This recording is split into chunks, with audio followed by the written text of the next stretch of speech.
Okay, I think we're live. Let's see.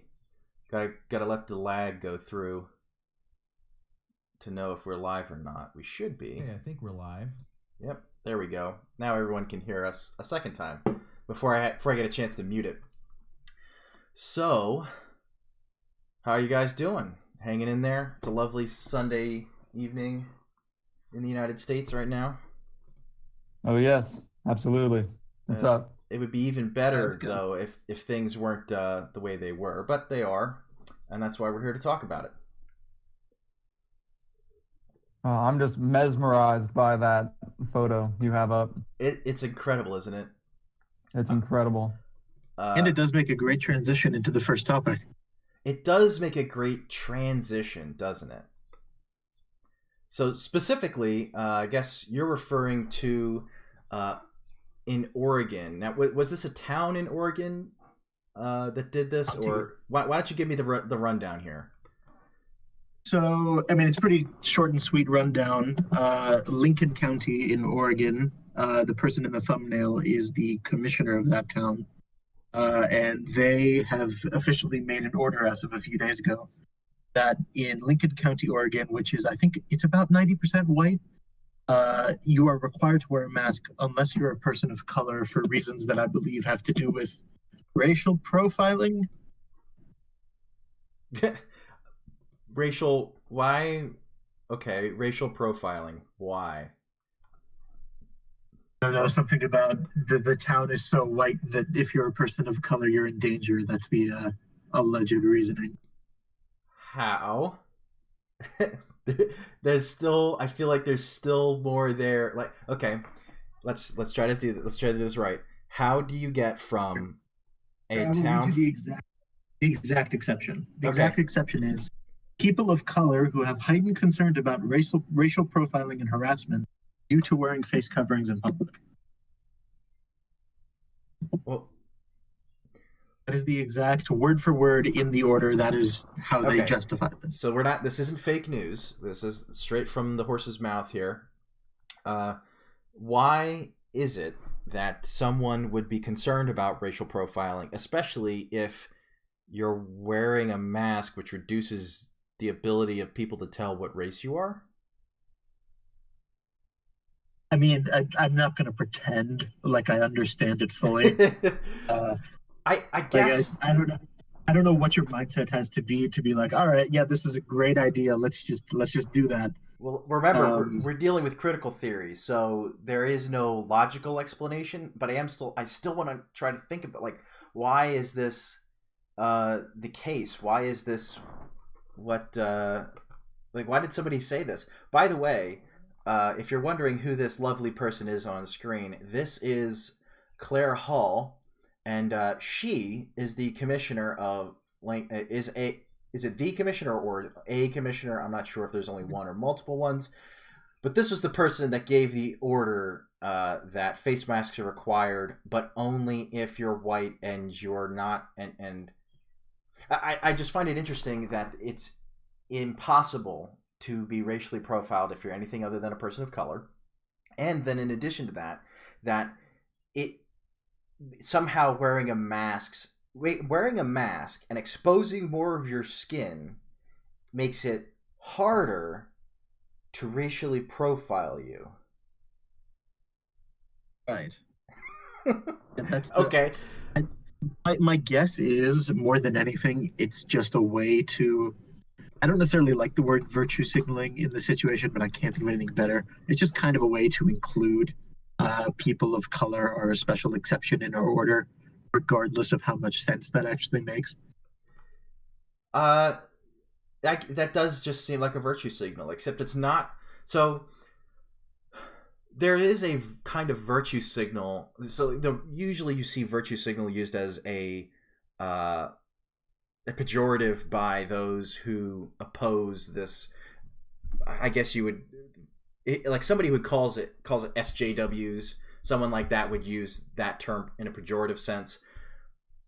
Within critical theory, though, there is, I forget what the term is. There's a term for it, but basically the concept is meaningless gestures that don't do anything, that don't matter. and basically this is one of them, right? Like it's supposed to be, oh, we're trying to help black people, or rather, my apologies, people of color feel safe. But in the end, it just ends up making it. They will argue it does nothing, or it doesn't do enough. Will be the argument. So hang on, let me get. You've sent me a picture of the actual face covering directive, and I'm gonna put this up on stream here. Yeah, pull that up. Pull that up, Jamie. What's weird is when Cicero was saying it, the fact that they used the grounds of that, you know, people of color might be stereotyped for wearing the mask, like puts them in danger.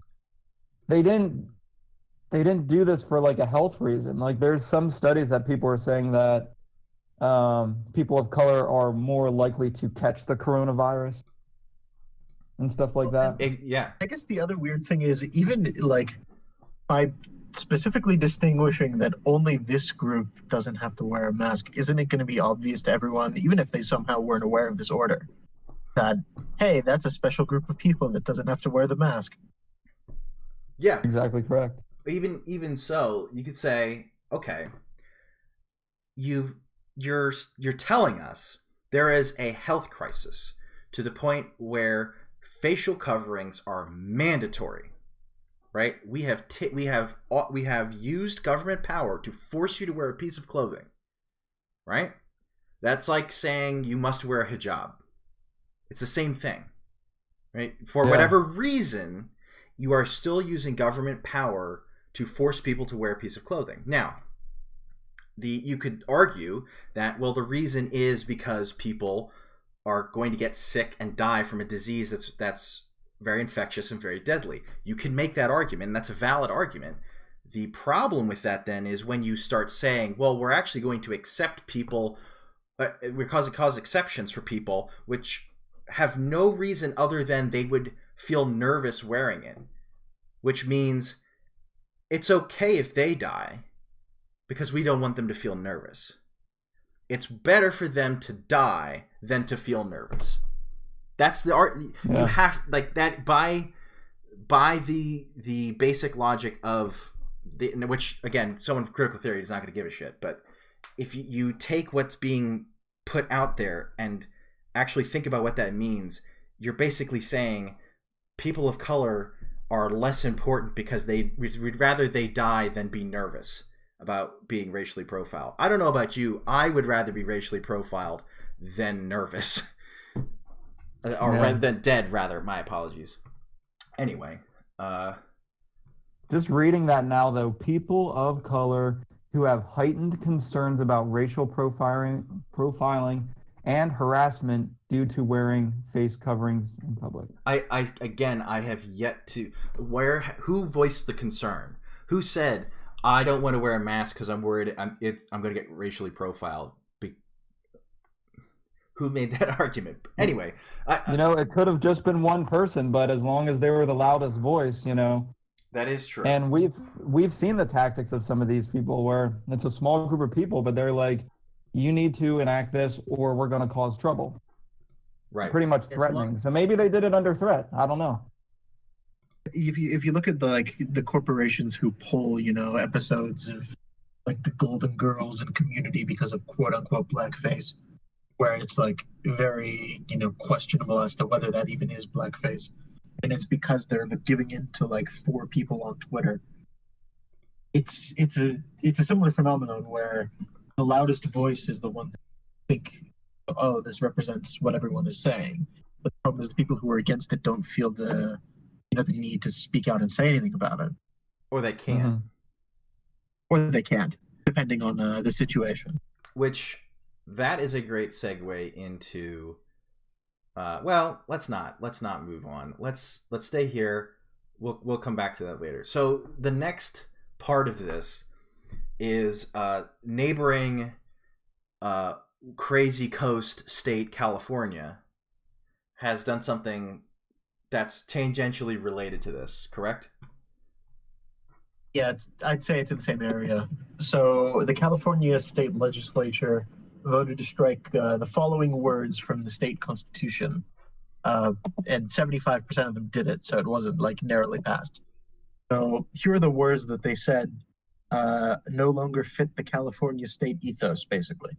The state shall not discriminate against or grant preferential treatment to any individual or group on the basis of race, sex, color, ethnicity, or national origin. It was a very offensive word.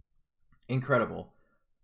If it goes against California's ethos to not discriminate based on these immutable characteristics. Do you have a picture of that? I want to put that up on stream if you could get that for me.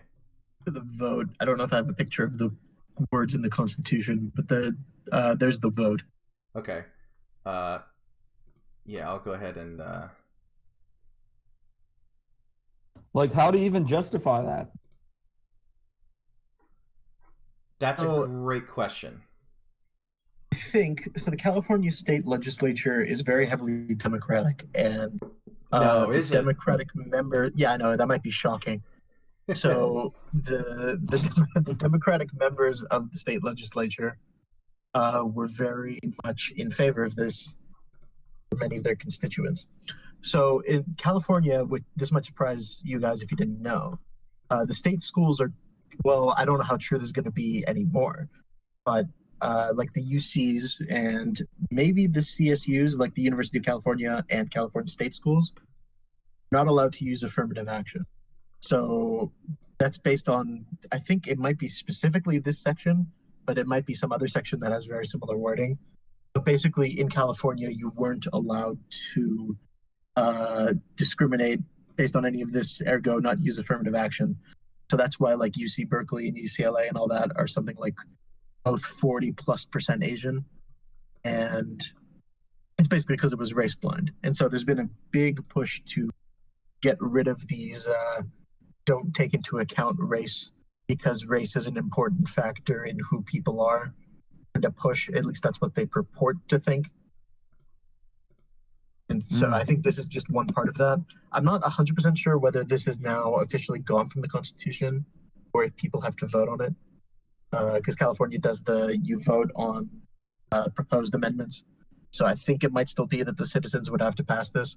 But the fact that they even feel that the political climate is good to the point that they could pass something like this, I think is very telling. I agree. Yeah, that's pretty crazy. Let me bring this to front here. How do I do that? I'm a boomer. And the vote's not even close. Yeah, but again, this is the California House is quite heavily Democratic, just to say. All right. Hopefully everyone can read that. This is the California Constitution, Article 1, Section 31A, that says you can't discriminate based on race, sex, color, ethnicity, or national origin, which, according to this vote, which is in the background, that's not supposed to be part of the Constitution anymore. Like Cicero said, who knows if that's done just yet, if that has to still be passed by the constituents. If that's the case, how would that work? Does it just need a simple majority, or does it need like 2/3? How would that work? I mean, it's constitutional changes, so I'm relatively sure it needs more than a majority, but I think in both parts of the legislature, it's already passed with the needed majority. I think it comes down to people have to vote in it on the ballot. Because California, like, if you know, does a lot of the citizens have to have the final step of approval on the ballot in November, right. Style of voting. Okay.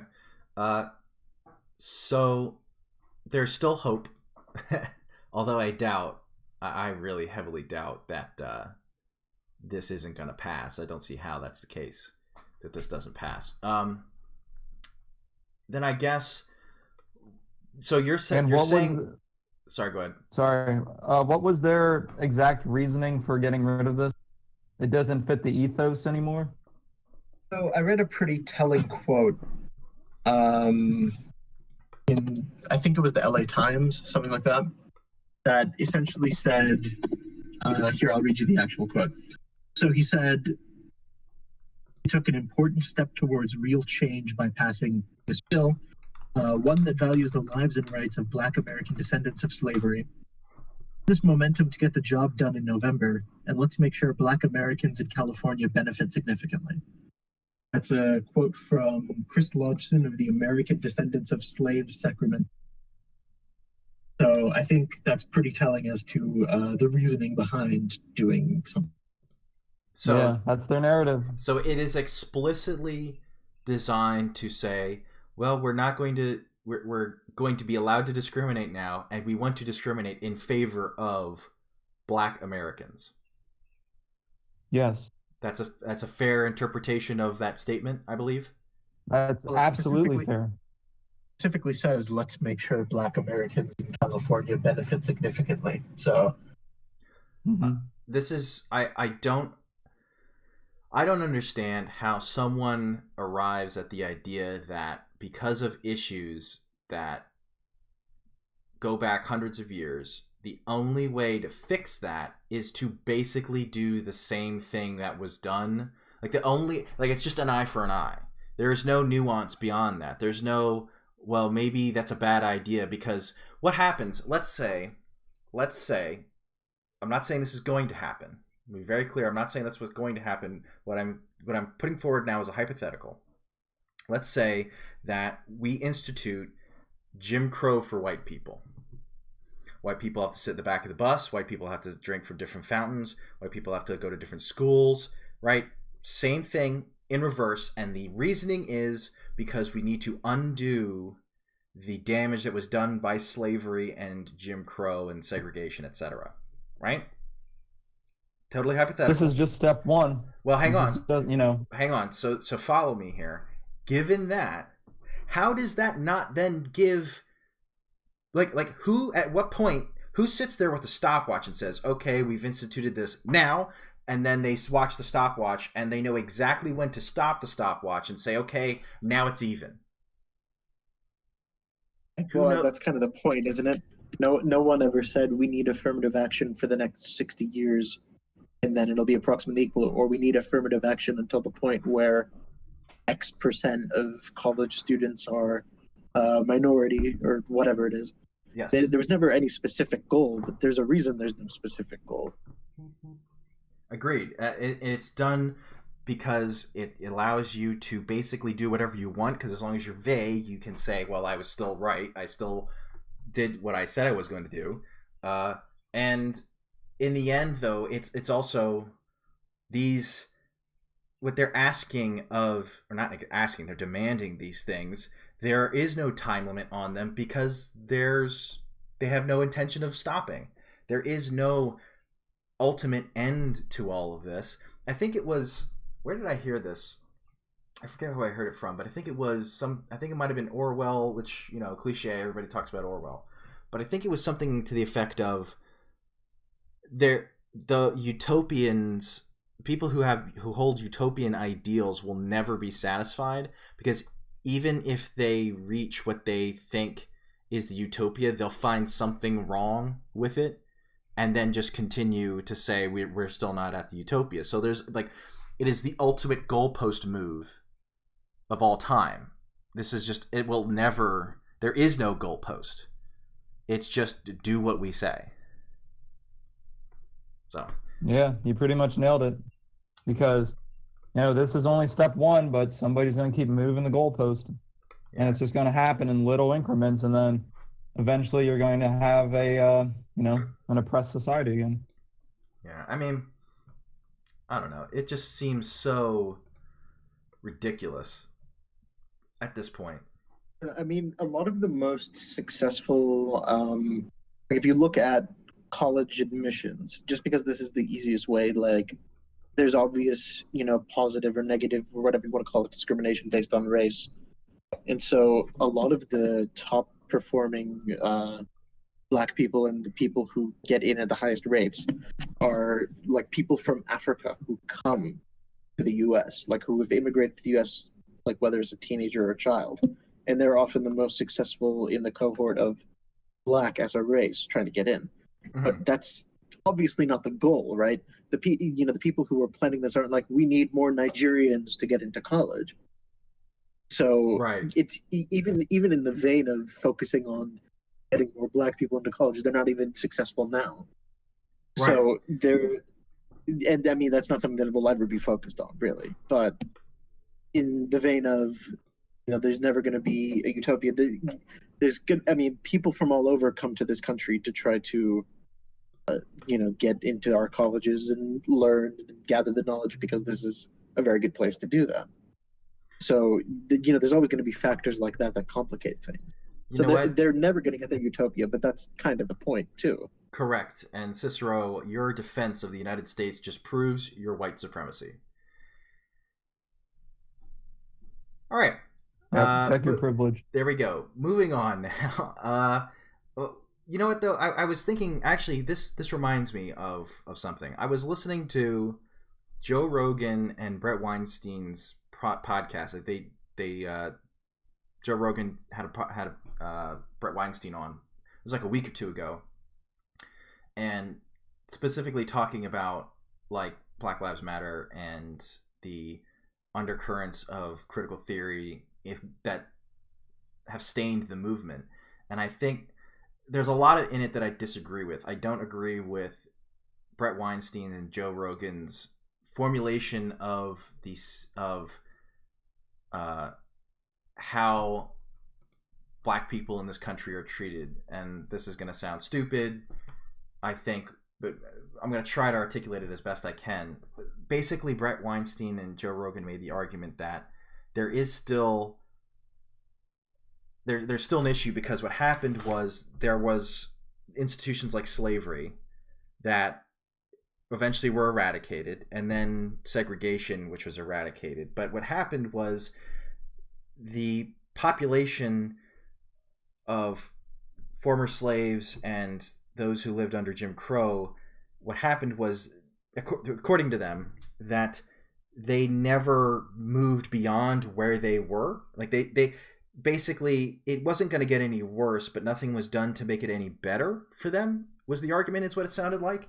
And I don't understand that, because like Cicero, which you said, you'll have immigrants from countries in West Africa, for example, like Nigeria, who come to this country and are incredibly successful. And I'm thinking to myself, basically the argument being put forth by Brett Weinstein and Joe is arguing that these communities of former slaves, which is not like this, you're talking 150 years now, these communities have been removed from this. There's been multiple generations since the end of segregation, where that's supposedly such a shitty environment to the point where they can't break out of this situation, right? There's no opportunity there. But then how is it the case that someone from West Africa has more opportunity than someone who lives in the United States already? I'm confused as to how the proportions are such that Nigerians, for example, just using your example, have more opportunity and more success than Blacks already in this country. If you agree with the idea that Nigeria is worse than like Minneapolis, for example, in terms like Nigeria is not a great shining country of I'm trying to avoid what people said about Trump, where he called them shithole countries, but Nigeria is not. It's not super great. People aren't immigrating to Nigeria to live in Nigeria, right? They're leaving. Right. Well, in Africa, they have some immigration, but I don't think it's not a significant amount. And also, I think they still have Boko Haram problems. That's I believe that's Mali that has that mostly. Nigeria is, I believe, I'm relatively sure they're based in Nigeria, but regardless, I think Nigeria is less susceptible to that though, because it's a majority Christian country. Yeah. Whereas Mali has a very high population of Muslims, and Boko Haram is an extreme end of Islam. We're getting off topic a bit. Yeah. Sorry. But that's fine. So I do want to point out. So Lyndon Johnson, just to show how long this has been going, Lyndon Johnson coined the term "the Great Society" during his campaign to be reelected in 1964. I guess it's not reelected specifically, but I guess elected as president for the first time. Right. So the goals of the Great Society, there were two, and there were two specific goals. One was get rid of poverty, and two were get rid of racial injustice. Those were the only two goals of the Great Society. And I think you'd have a hard time arguing that some sort of campaign to make sure that racial injustice has gotten off the agenda at the federal level, which means it's been, he did get reelected. So it's been 56 years then. So like we were saying before, how long is needed? Like poverty, the rate of poverty was going down until the Great Society was established, and then it remained the same. I don't know about racial injustice. It depends on your definition and what you're including, but I think you'd have a tough time arguing you'd rather live as a black person in 1962 than in 2020. So Correct. I guess the question is, how long do these sort of programs need to go on until George W. Bush mission accomplished? That's a great question, and I think again we have to look at this from a couple perspectives. The first perspective is I think probably a pretty standard center-left perspective in this country. That would be, okay, the only reason that this hasn't gone well is because maybe it's been obstructed, or we're not giving it enough money, or I'm honestly having a hard time coming up with it from this perspective, because I do think that the whole point of, okay, how long is this going to take? Is it going to take 50 years? Is it going to take 100 years? We've already passed 50 years. Like, come on, let's get going already. In fact, it's not even that this has stagnated. This has actively gotten worse.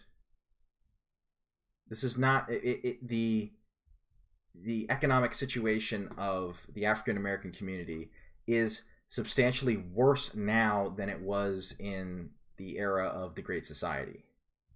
Well, so, I wouldn't agree with that necessarily. I think it is overall greater, but that's due to society. But rather the gap. I will point to Thomas Sowell to make that point. He's written about this multiple times. If you look at the economic factors that we look at for any kind of measure of success, the percentage of the poverty rate, the rate of homelessness and drug addiction and incarceration and everything, all these things that are signs of poor living conditions or of hardship increased since the Great Society. But again, that's just the economic part. The social part, you could easily argue, is better because there are no laws on the books now. It is now entirely mainstream to listen to hip hop, for example, like supposedly the black music that's you can't culturally appropriate. Looking at you, Eminem, is the dominant musical force in this country right now in terms of pop music, right? So it's not like black culture, quote unquote, is not acceptable in this country. It totally is. But you have to also look at this from the critical theory perspective. So that was the liberal perspective. The critical theory perspective is you don't understand there's a concept in critical theory which basically says white people never do anything in the interests of people of color. They only ever do things in the interests of themselves, and they will only ever give power and freedoms, supposedly, to people of color if it directly benefits white people. So the argument from critical theory will likely be something to the effect of, well, the Great Society was just white supremacy trying to create a population within the trying to force people of color in this country to accept their table scraps, right? That's what the argument will be. I find that whole sort of argument very funny. It's the same way like Marxists today will talk about workers owning the means of production. Like back in when Marx wrote that shit in like 1860 or 70. That made a lot more sense than it makes in 2020, because it was much harder to individually get your own means of production in that sense. Today, it's much easier to, start your own business than it was in 1870. Saying workers need to own the means of production makes a lot less sense, because your random Joe Schmo worker can start a business on Etsy, or Right. The startup costs are essentially nothing. You don't even need capital. So it's completely looking at it from an outdated mode. And Yes. in the same exact way, if you're looking at societal perspectives on race in 2020 from a 1960 perspective, it's almost absurd. Like, why things have changed so much in 60 years. Do you think hip hop would have been the dominant cultural force it is today in 1960? There's no way in hell. Oh, how could you possibly keep the same comparison in the same mode unless you're doing it for your own benefit? Yeah. The same way they claim, quote unquote, white people are doing it for white supremacy. Oh, it is explicitly for those who purport critical theory. It is. They explicitly say this is for our benefit. I think people need to check out James Lindsay on Twitter. You have to. You don't have to agree with his politics, but his analysis, him, Helen Pluckrose, and Peter Boghossian's analysis of critical theory is probably one of the most important analysis of ideas in this century. And that's a bold statement, but I fundamentally believe that because critical theory has seeped into everything. Business, the government, social media. Your daily life is now governed by principles purported by critical theory. So you have to notice, you have to look at this to understand why the world is working the way it is. And to come back to what we're saying, in critical theory, it's based on postmodernism, the postmodernism philosophy, which basically argues there are no grand narratives. There's no one way of looking at things. It's all subjective. Everything is subjective. There's no, science is wrong to try to be objective because there's nothing objective to find. The critical theory takes that one step further and says, not only are there no grand narratives, but there actually is one grand narrative, and that is power dynamics. 100%. Every single interaction between more than one person has some level of power dynamics. One person is more powerful than the other, which so far you could argue, okay, that's fair. But the problem is, to save a class on critical theory, the prescription that this theory makes is the only way to deal with power dynamics is to be the one with power. That's the only way to come out on top, is to be on top. So anyone purporting critical theory or these ideas will explicitly say, we want to be in power. The whole goal of Black Lives Matter is to gain power, and is to be more powerful than everyone else. Because that's the only way that they get what they want, and that's, ironically enough, is more power. It's a cyclical thing. It's a self-feeding thing. But that's right. Why you can't power once they get it. They just keep going. And you can argue about how, I think we're getting a little off track here, but you can argue about how the movement will eat itself apart. It will, but it'll have purity spirals and so on. And you see this multiple times throughout history, like Soviet Union and so on, where ideas rooted in Marxism fall apart. Excuse me. But we're getting off track here a little bit. Let's try to get back on topic, though. Let's move to the next topic, maybe. Yeah, so the next one, what you got next for us? So the next one, I'm calling it the Noosefuss affair. Instead of the Dreyfus affair? Yes. Some people may refer to it as Bubba Smollett, whatever they want to call it. Bubba Smollett. NASCAR driver Bubba Wallace and the Noose. Which, in fairness to him, I do want to point out he was not the one who reported this, so it is a little bit different. Yes. I want to try to be fair as much as possible. Yes, I will. I do agree. We should. I'm gonna do a little bit of a tangent here, like Tristram Shandy does many a time. The main vector of attack, this is going to sound totally unrelated, the main vector of attack against people like Donald Trump is to totally make things up that are ridiculous and then try to shove that out there and say, look at these crazy things that I just pulled out of my ass that don't actually mean anything, like they didn't actually happen, like totally fake news, doesn't matter. When Donald Trump has done plenty of things that are terrible that you could point to and say, he's actually done this is actually shitty, this is bad. No, we have to make things up, right? Same thing on the other side here. You don't have to make things up to knock far leftism and communism and critical theory. You don't have to make things up. So don't steel man these people as much as possible, because even through steel manning them, they look entirely ridiculous. So let's be one. That's one of the main goals of this channel, is to be as entirely generous to these positions as possible, because I think even then it shows how absurd this all is. So why don't you go ahead and give us the rundown of what happened to Mr. Bubba Smollett Jr., whatever you want to call him. So basically, Bubba, NASCAR Bubba, I don't know, whatever you want to call him. Can I put this picture on stream? Sorry to interrupt, but can I put that on stream? Yeah, Am I gonna? Yeah, feel free. But is YouTube gonna take that down? Because it's technically a noose, according to them. It's the picture. Yeah, but isn't that like violence or something? How about we find a picture of? Let's find a picture of Bubba Wallace instead and put that up. Okay. So basically, he is the only, I believe he's half black, but he's the only black driver in NASCAR. Mm-hmm. And so one of the people who works in his garage or pit or whatever you want to call it, saw a picture of saw what he thought was a noose hanging in Wallace's garage.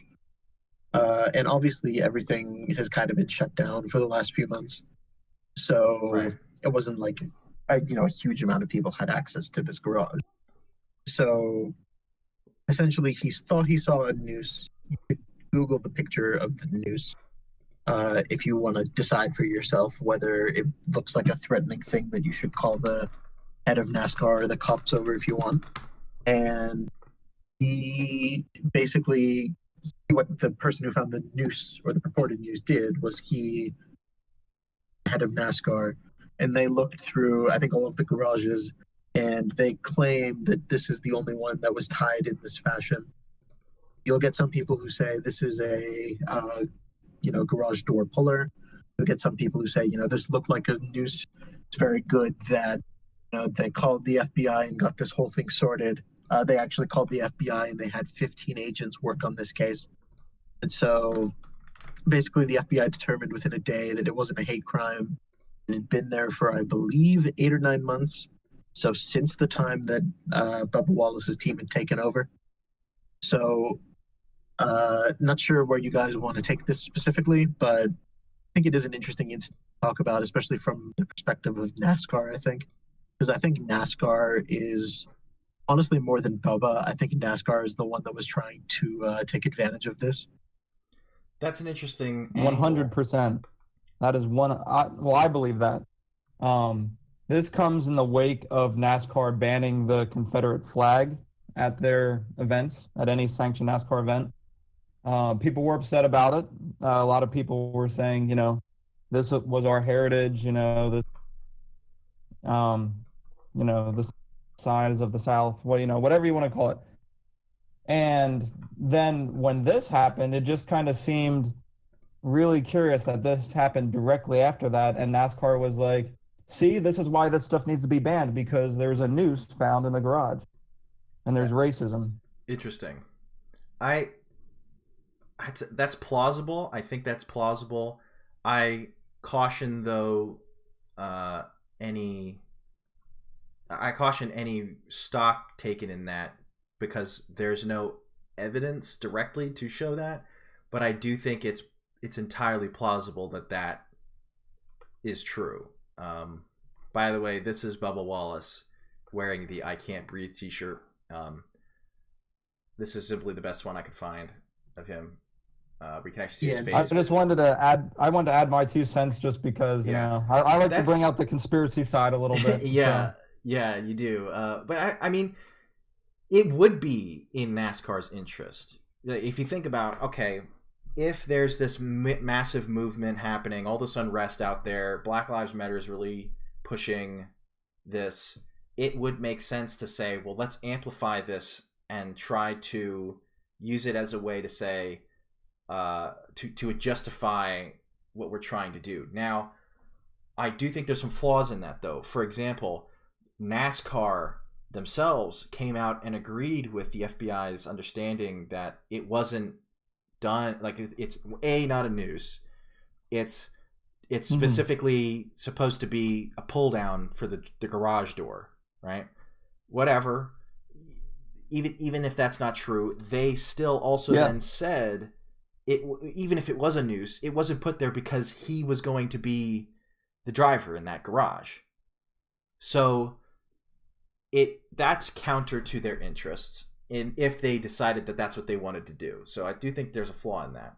But I think the biggest thing about this that bothers me the most is his reaction, Bubba Wallace's reaction to the FBI saying that this isn't a hate crime, that this isn't, like, nobody put this there specifically to go after Bubba Wallace or threaten him or anything, right?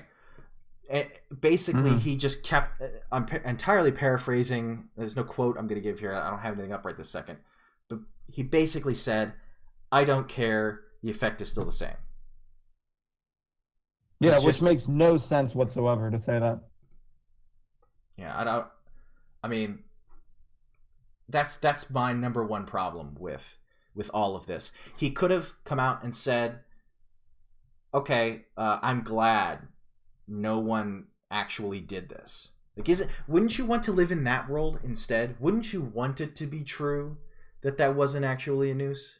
Why does it seem like he wants it to be true that was a noose? And there's two ideas in my head about that. It's either one, he thinks he's a deeply troubled man who is afraid of his own shadow and is simply catastrophizing everything he sees, or at least this. Or two, he's attempting to capitalize on this for his own popularity. Answer this question for me. Did either of you guys know who the hell Bubba Wallace was before this happened? No. I know like 2 NASCAR drivers, and he was definitely not one of them. Yeah, this is interesting. I actually knew who Bubba Wallace was, but I only knew who he was like 2 or 3 days before this happened. I'm going to explain this to you, and I want you to think about this, and I want the almonds to be activated and the noggins to be jogging, all right? Listen to this. Okay. So, in my state, the barbershops began to open back up soon, around the time when Drew Brees came out and apologized for his stance on, or rather, he said, I don't like people kneeling for the national anthem or the flag, right? He's like, I understand your movement, but I don't agree that that's the right way to do it. Which is a totally that's an entirely nuanced position to take, to say, look, I agree with what you're trying to do, but I think this is the wrong way to do it. Totally legitimate, right? Got screamed at. Totally had to walk things back, or he didn't have to. He chose to.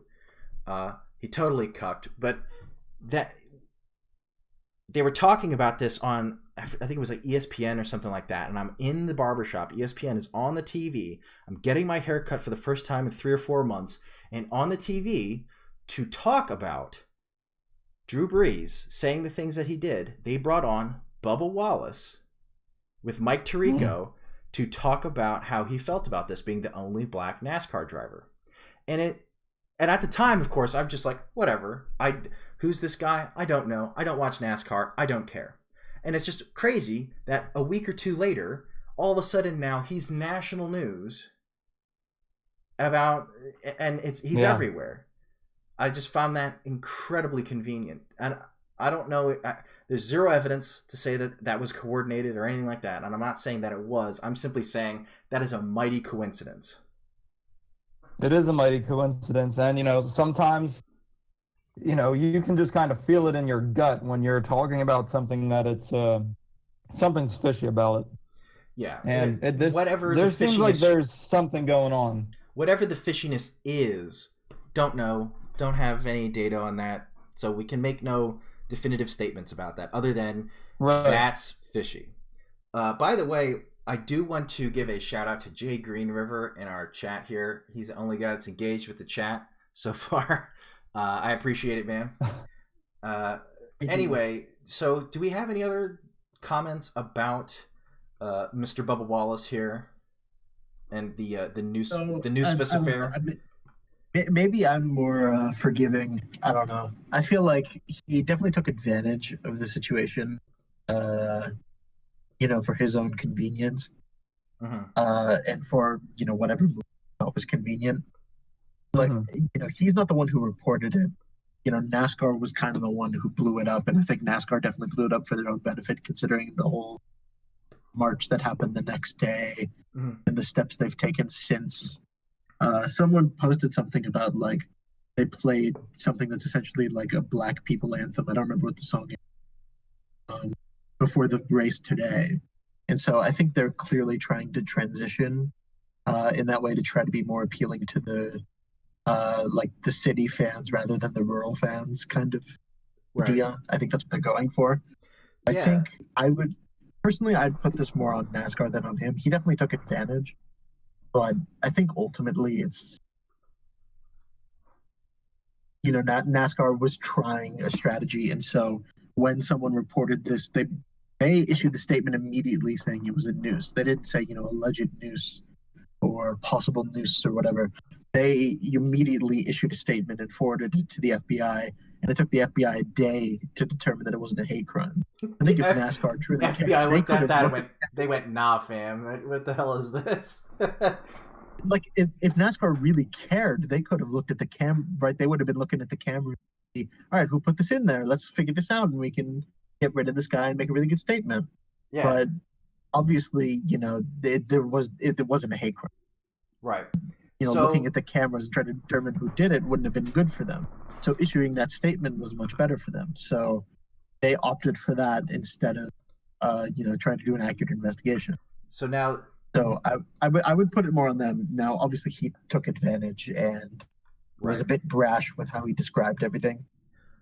But I don't know. Maybe I'm too sympathetic here. Well, so I do want to point this out. You shared this in our Discord server here, and I do want to point this out because we need to be as even-handed as possible about this. Bubba Wallace, you shared a tweet from Bubba Wallace from 4 days ago, it looks like, where he said it's been he posted a picture with this text on it. He said, "It's been an emotional few days. First off, I want to say how relieved I am that the investigation revealed that this wasn't what we feared it was. I want to thank my team, NASCAR, and the FBI for acting swiftly and treating this as a real threat.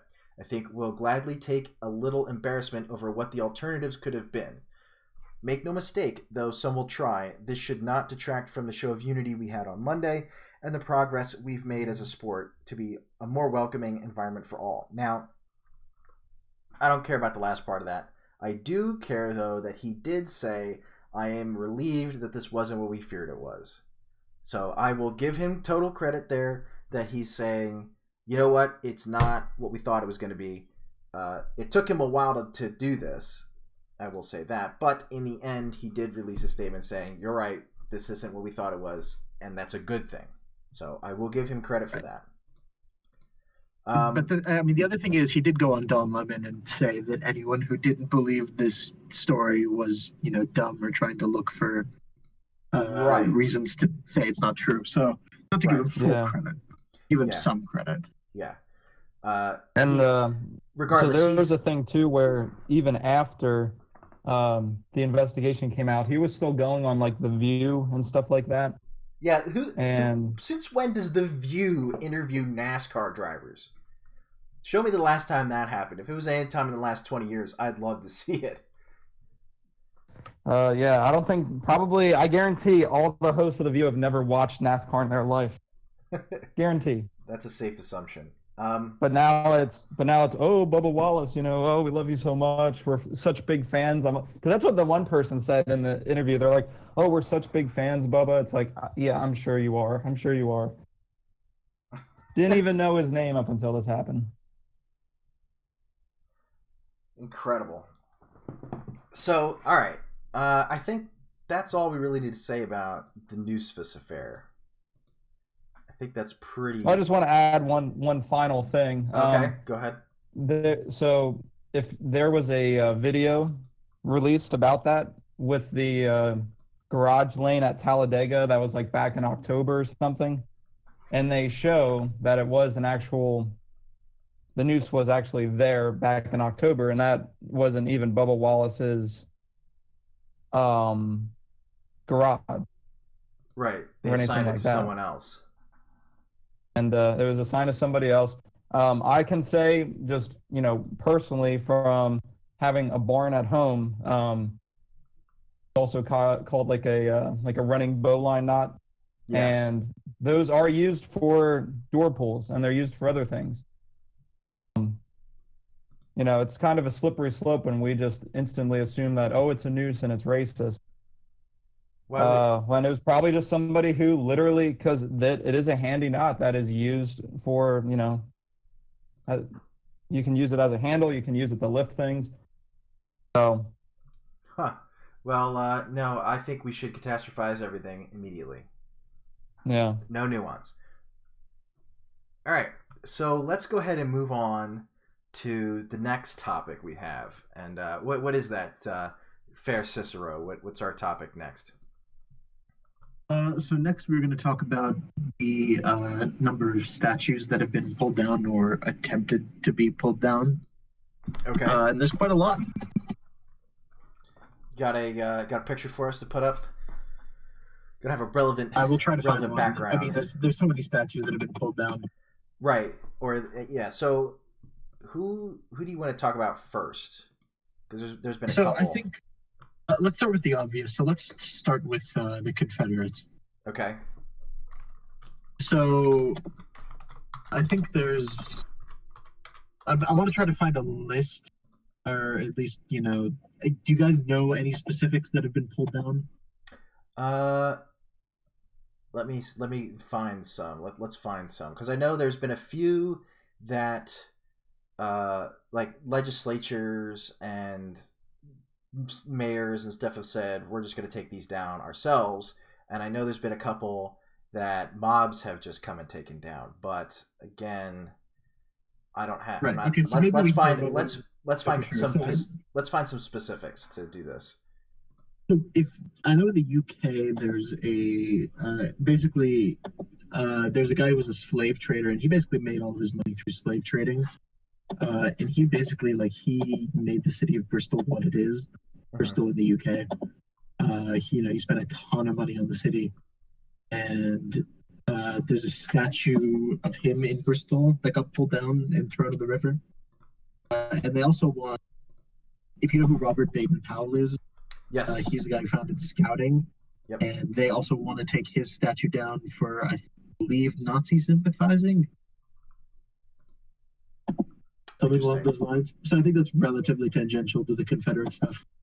It is. Let's start with the Confederate statues, though, because I think it's important that we follow this chronologically. There's the chronology here that is very important that we stick to. I see. I found a good picture here that it's not a statue torn down, but it is one that let's say has been defaced. This is, let me see here. That's Jeb Stuart, which is a Confederate cavalry general. Shut up. This is damn ads. He was a Confederate cavalry general. This is in Richmond, Virginia. Right? So, former capital of the Confederate States.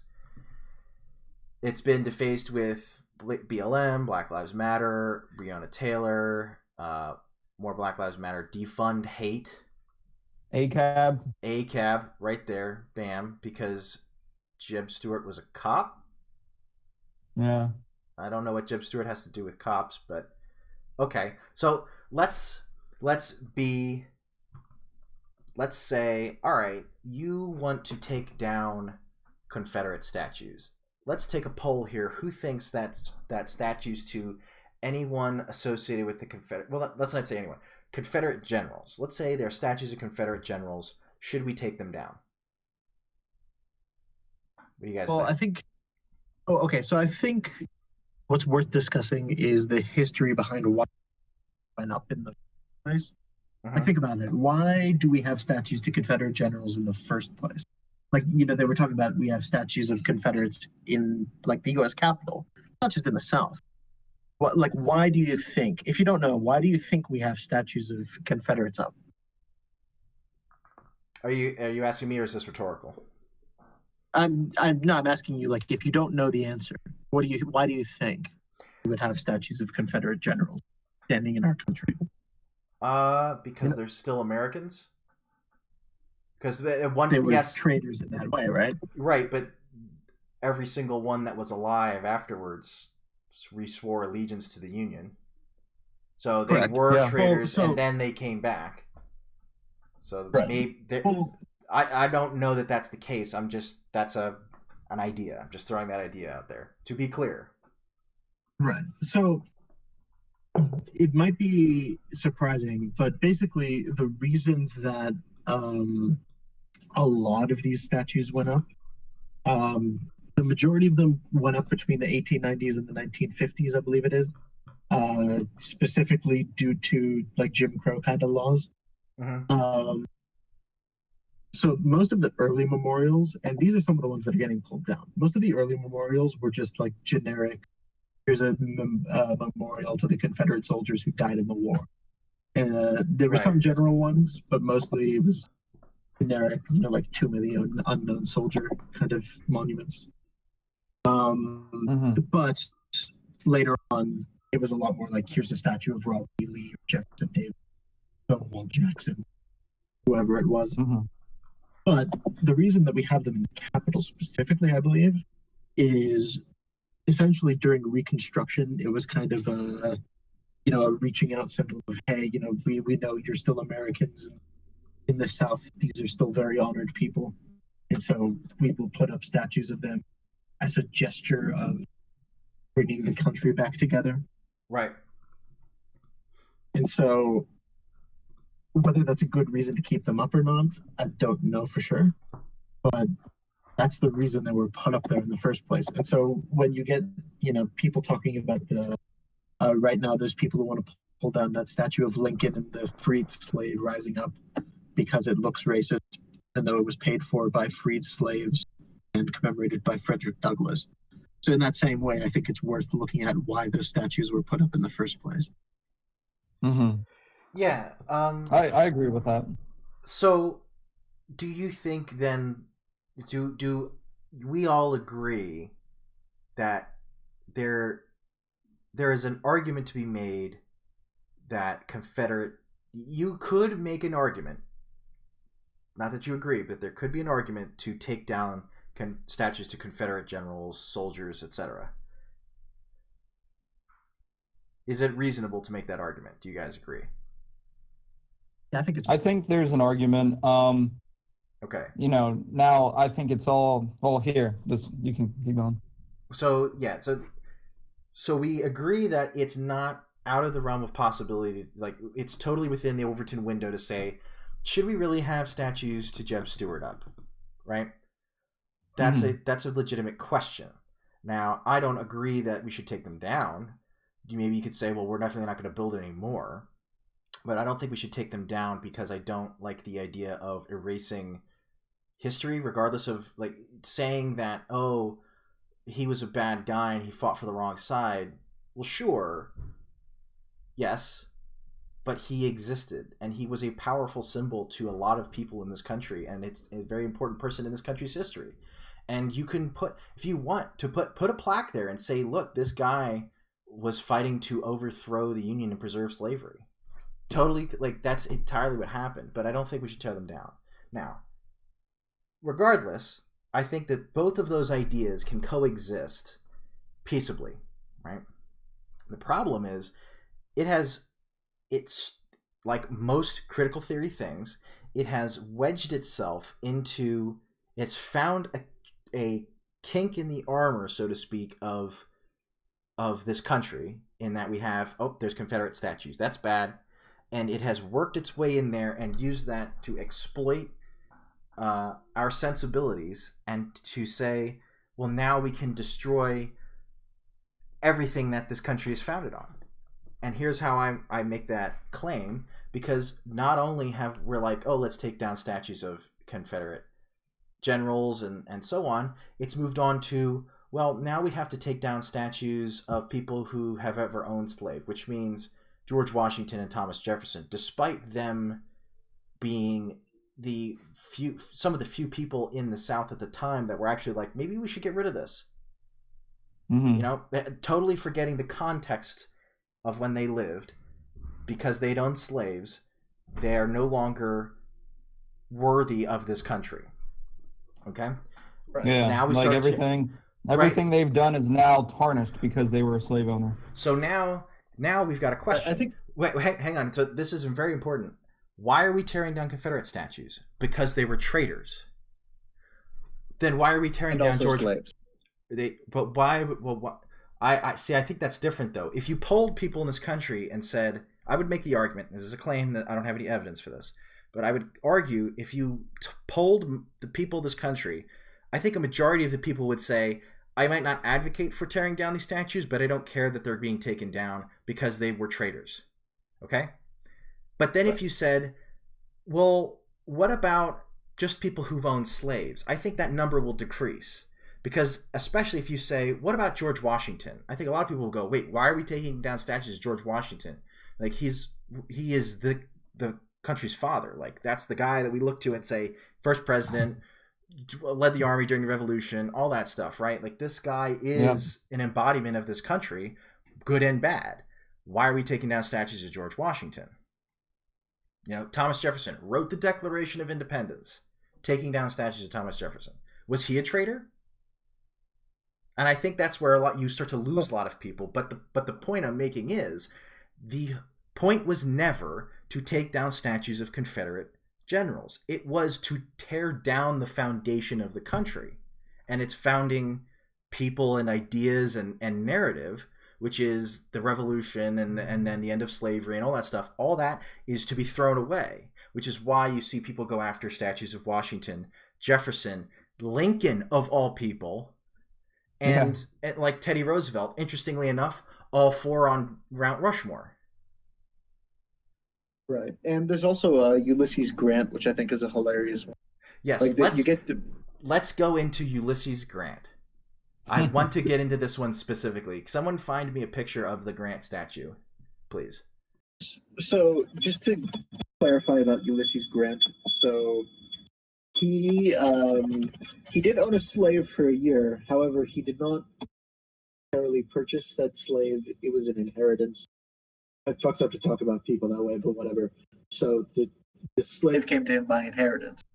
He was poor and destitute at the point he received the slave. Sold the slave for a lot of money and could have really helped him, but instead he set the slave free. It was the only time in his life he ever owned a slave. Out of that, of course, he was the president for 8 years, the effectiveness of which of him being president was questionable, and also he led the Union against the Confederacy, Civil War. So I think you get to the point where people say that should be teared down because he was a slave owner. I think that is honestly what gives the game away. Yeah, it totally undermines. It shows, first off, a total lack of understanding of this country's history. Like, the only way that you think that Ulysses Grant was a bad person for this country, in terms of the context of that statue, which was almost assuredly, I don't think it was a statue of him while he was president. It was a statue of him as a general of the Union Army, which is what he's most famous for, and honestly should get the most credit for, because he was a great general and helped win the Union win the war. So he obviously wasn't a traitor, right? He actively was fighting the traitors, right? He won the war against the traitors, and then was instrumental in freeing slaves as a result. To say then, because at one point he owned a slave, even though he freed it, he owned slaves, like, that is absolute insanity. But again, we must remember, it's also the fact that like, he didn't even want the slave. Right. I think it was his wife's inheritance, by the way. I don't think it was his. I think it came to their family as a result of his wife's inheritance, because I think he married a woman whose father owned slaves, and then her father died, and then because of the will or whatever, that slave went to them, and then of course he freed the slave. Excuse me. But anyway, here's a picture. I'm getting it together here, so we can show this. This is obviously a depiction of Grant as a Union general. Which is, if anything, you want that to stay if you're about taking down statues of Confederates, because this guy beat the Confederates, like literally defeated the Confederates. I don't understand where that comes from. But anyway, I think it is understandable where it comes from. If it's not actually from a place of wanting people's statues teared down because they're slave owners. Correct. It is, the argument I made previously, this is like all things with critical theory. It is designed to destroy narratives. And the narrative of this country involves all these people: Washington, Jefferson, Lincoln, Grant, Teddy Roosevelt, all these people throughout our history that we look to, that are on our Mount Rushmores, that we put up statues to. This is the narrative. Like, you don't put up a statue to someone that's not a part of this narrative. This critical theory is designed to go after the foundations of this country and the West.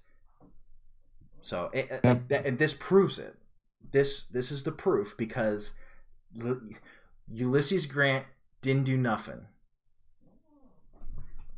But anyway, I think we've hammered that. Unless you guys want to add anything else before we move on. Yeah, real quick. So obviously one of the biggest names on here for contention, besides like Christopher Columbus and everything, is a lot of Robert E. Lee. Uh-huh. And that, I think, can be kind of controversial, because he's somebody where, even though he did fight for the Confederate side, a lot of what generals use now as modern warfighting tactics came from Robert E. Lee. He was a brilliant general.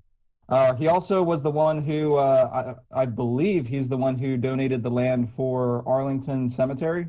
Well, so two things.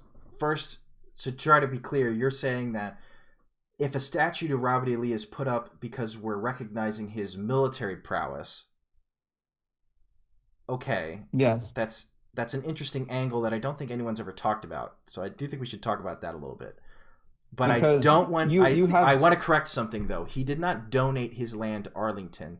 His land his Arlington National Cemetery was Robert E. Lee's property that he inherited through his wife. And what happened, which is on the other side of the Potomac River from Washington, D.C. When the Civil War broke out, he declined the commission to command the Union Army and declared his allegiance to the state Virginia. As a result of that, the Union Army, being right across the river, just forded the river and occupied his property, and said, "You are you're a traitor." And then the guy that was in charge of the general that was in charge of governing that specifically said, "I'm going to make this guy pay by making his land a cemetery, so he'll always have to remember all the people he's killed." Right? That's how Arlington National Cemetery got started. So he did not donate his land. His land was occupied during the war. I want to be clear about that. Okay, I didn't know that. So thank you for correcting me on that.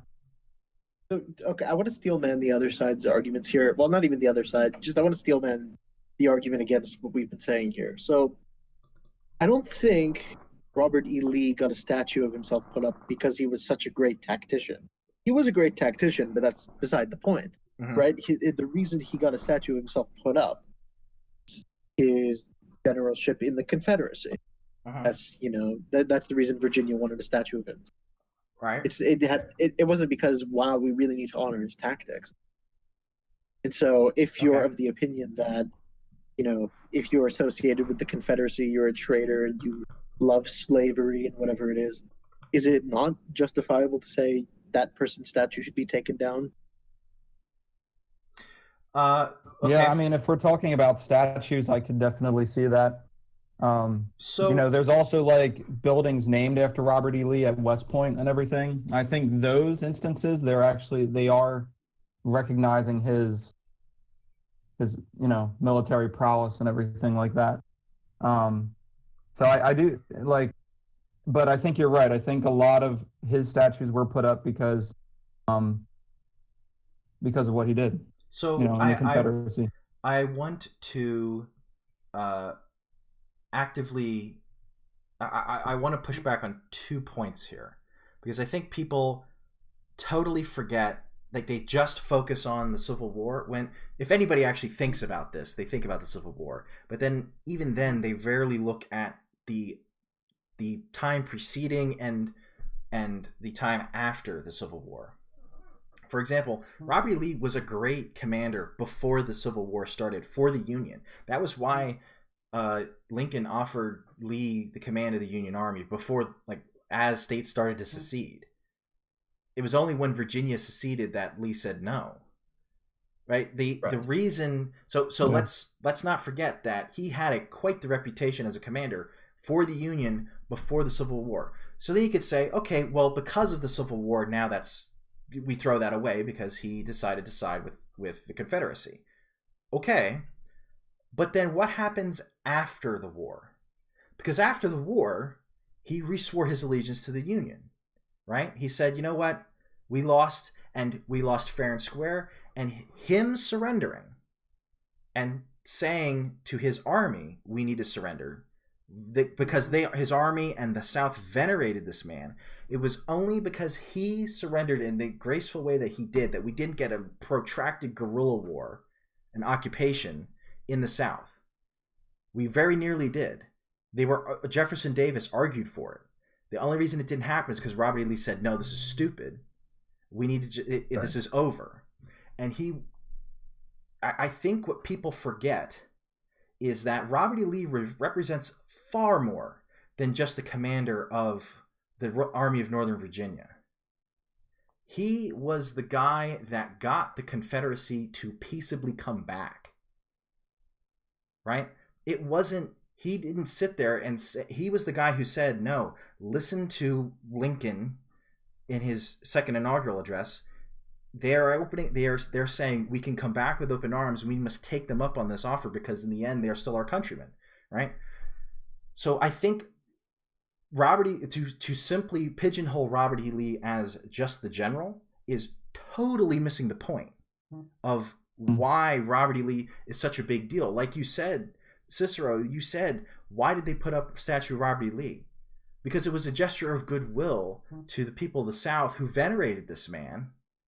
And he was the guy who said, okay, let's stop this. This is nonsense anymore. I really think that that's totally missed in all this. So, what do you guys think about that? Well, I just kind of, want to point out, like, somebody who knows history will know that, but how many people, especially in the outrage mob or even just normal average Americans, know everything that he did? Especially now when they're not even like teaching the Civil War in school, or it's like it's not recommended to teach that as part of your curriculum and everything. A lot of people don't realize that. They just see Robert E. Lee, Confederate general, bad. Needs to go. Yeah. So I think, that kind of encompasses a bigger problem where we have a lot of people who are, they're acting off of impulse, they're acting out of emotion, and they're really just not, when they do these things like tearing down a Robert E. Lee statue, they don't really understand. They're just angry. They're just doing it because Confederate bad general, and that's it. Right. I'm not a huge fan of city councils in general, but they are also much better positioned to determine whether these statues should stay up than some random mob. Like, letting the mob decide whether a statue should be taken down is utterly ridiculous. Like the fact that they've only recently started even attempting to prosecute any of the people who've taken down statues is absurd. Regardless of how bad the statue is, That's a bad that it can't wait one more to vote on it and take it down that right, way in a peaceful way. right. And most of these politicians would cave to the mob anyway, so it is a display of power, is what it is. Again, remember, critical theory, it's all about power, and these people are trying to display power. So I think there's also, again, there's two positions here that's left of center in this country. There's the average Democrat, likely, that will look at a Confederate statue and say, yeah, why are we celebrating someone who fought for slavery, right? Which is an unnuanced but not unreasonable view of that person. And then there's the fringe critical theory view of destroy anything associated with the foundation of this country because of power dynamics, right? Well, because they dislike the foundation. Right, exactly. But the point I'm trying to make is the people who are looking at Confederate statues, I think, are missing a lot of the points, especially the Robert E. Lee statues. I really think there's a special case here. And I think while I do believe in that case there are good intentions, you're missing a lot of the story and a lot of the context of these statues. Why were these statues not an issue for so long? It's only 150 years later that we're complaining about them. And you can say, okay, well, we put them up 100 years ago, or maybe 70 years ago. Why wasn't this an issue 10 years ago, 20 years ago? It wasn't. It is now because critical theorists have said, oh, we found a spot where we can go after people and I think it's a large part of it's a large part of how this sort of what was a fringe thing in this country for a long time. I'm just going to refer to it as like a general socialist movement. It basically died post McCarthy, and I think it's coming back in this country pretty big time. And so that's why the critical theory people have enough power to start implementing. I mean, if you look at the history of this country, there was Eugene Debs, who, I mean, he got like 5 or 10% of the vote for president from prison. So it's been there. If you look at some of the stuff that's been implemented, it comes heavily from socialist theory. But an actual socialist movement in the U.S. has been dead for half a century. But I think, especially if you look at like the way people on social media talk about politics now, there's a heavy left wave coming, and it doesn't matter.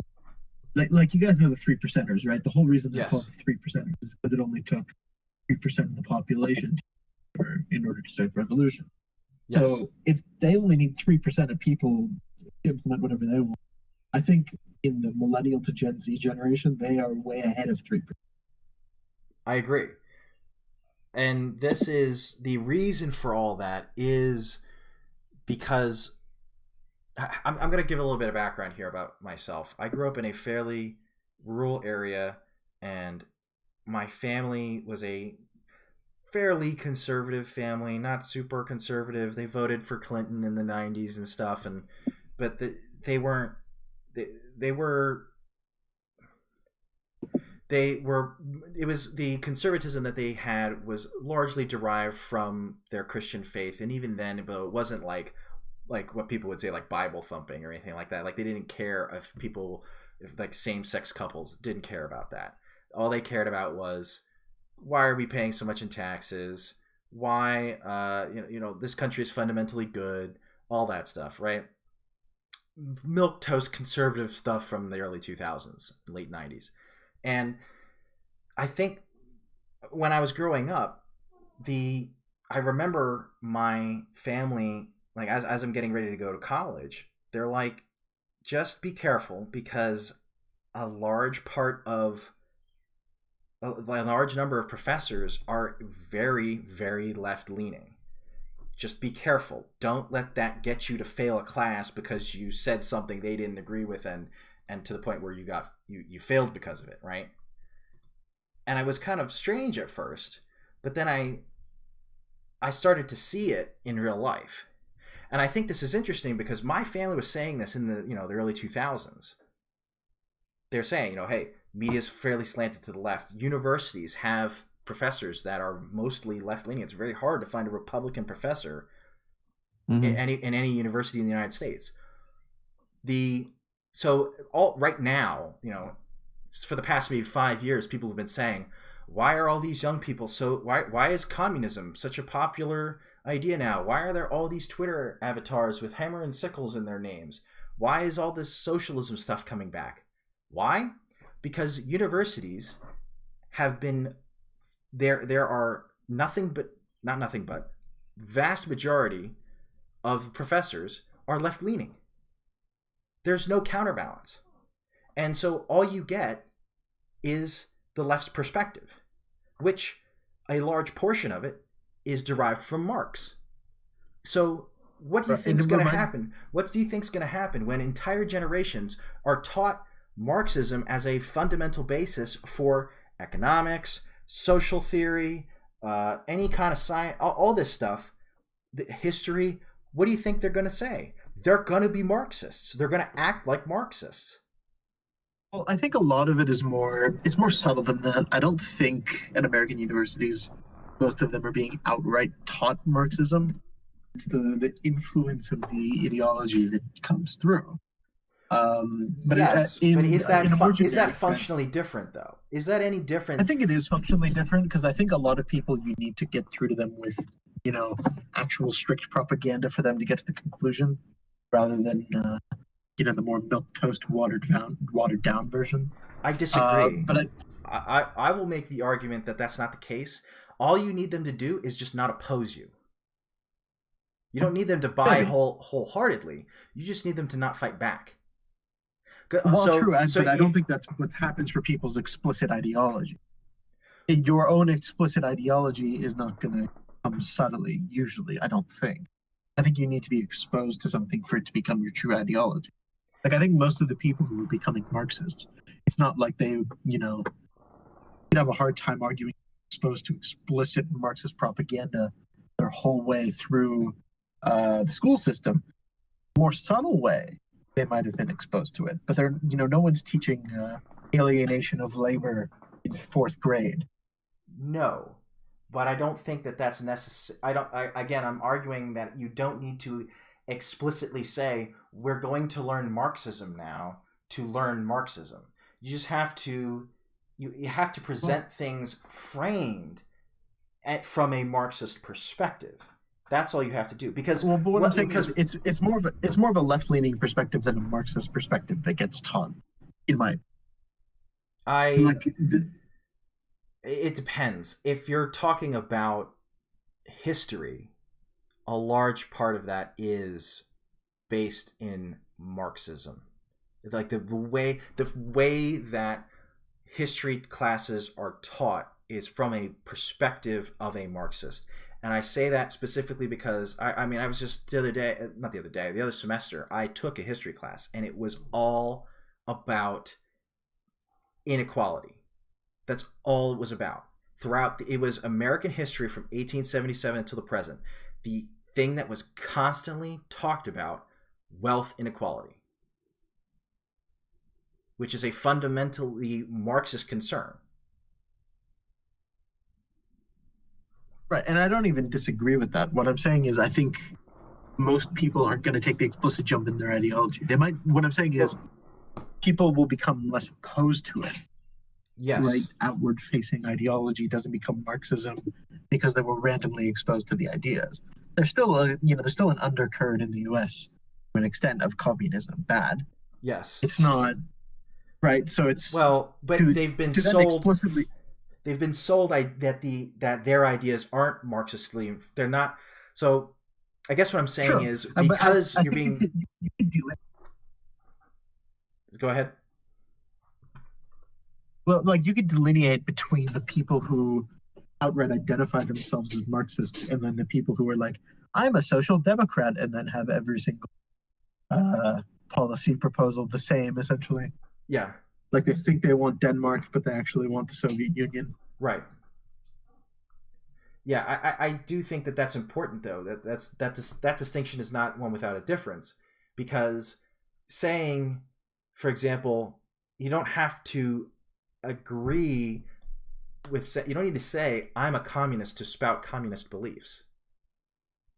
You just need to say, because if you're never presented this, if you talk about things and no one ever said, by the way, this is Marxism, you're not going to think this is Marxism. Like, why would you? Unless you dig into it beyond that, which most people don't. They take their classes, they listen to the lectures, and they answer the test questions, which is fine.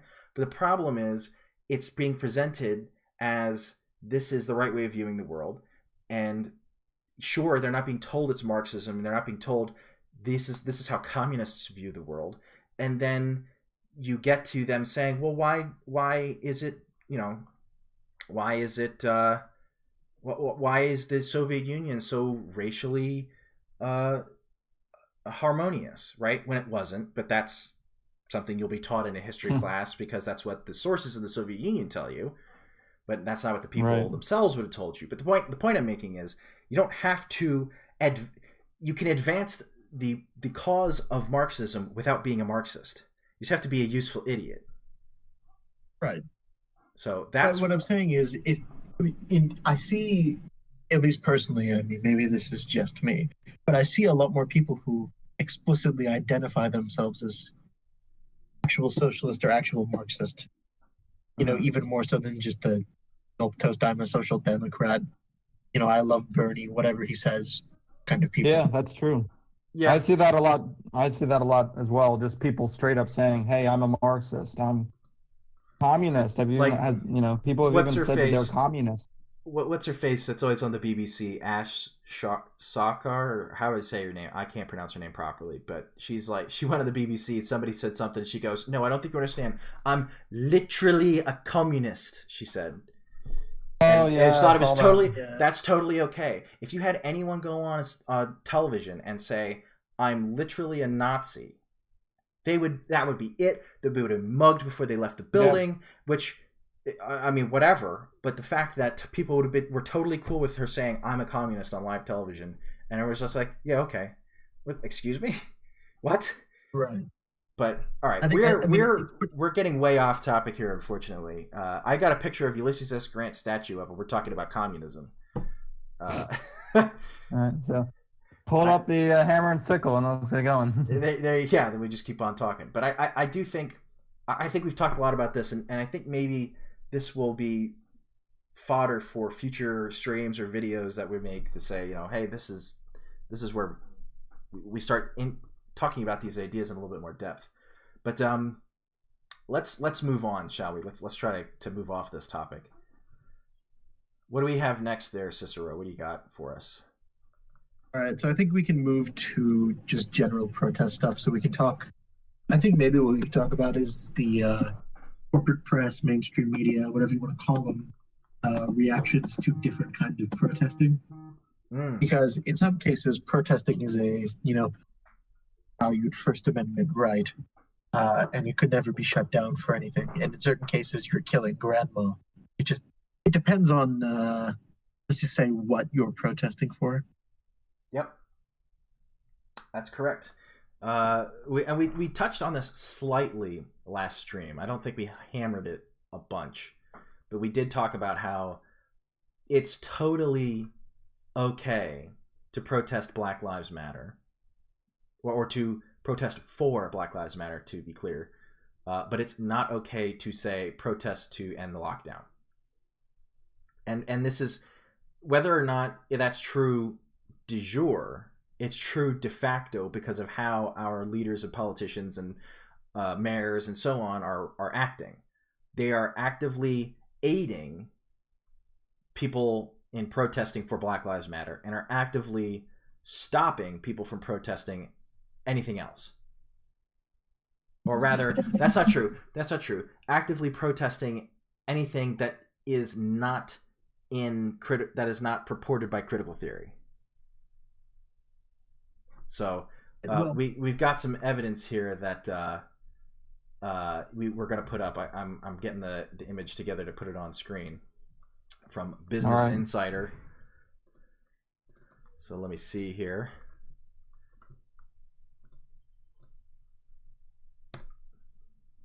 Very interesting headline. Very interesting. Okay. So Business Insider, New York City's contact tracers have been told not to ask people if they attended a protest. Now, we could be generous here and say, well, that means any protest, right? It could be for end the lockdown. It could be De Blasio, right? But I don't think that that's the case, because I gotta dig here as there's so much stuff. We got tons of things in this damn Discord server. Let me see here. Okay, so anybody else while I look for this, anybody else want to chime in about making sure that your protest is aligned correctly to ensure it doesn't get shut down? Not even protest anymore. Yeah, go ahead. I'm sorry. So, I mean, today you've got a lot of pride parades going on. I saw one on Twitter from a few hours ago. It was a huge amount of people in Chicago, and all of the, the Bloombergs and the Reuters, whatever the world, and it as, wow, look at this amazing, gathering of people. And great like unity and everything and all that. Right, and it's just, the response to everything now is just, well, it's okay because they're wearing a mask. And I think that whole line of argumentation is so absurd, because if it's okay to be outside as long as you're wearing a mask, then we should damn well open everything outside as long as you're wearing a mask. Right. As long as you're wearing a mask. And of course, that's not what they actually want to do, right? They don't want to say, go do anything you want outside as long as you're wearing a mask. Because now the narrative is coronavirus is spiking and Trump opened up too early, stuff like that. I can see people blaming it on his rally. Yep.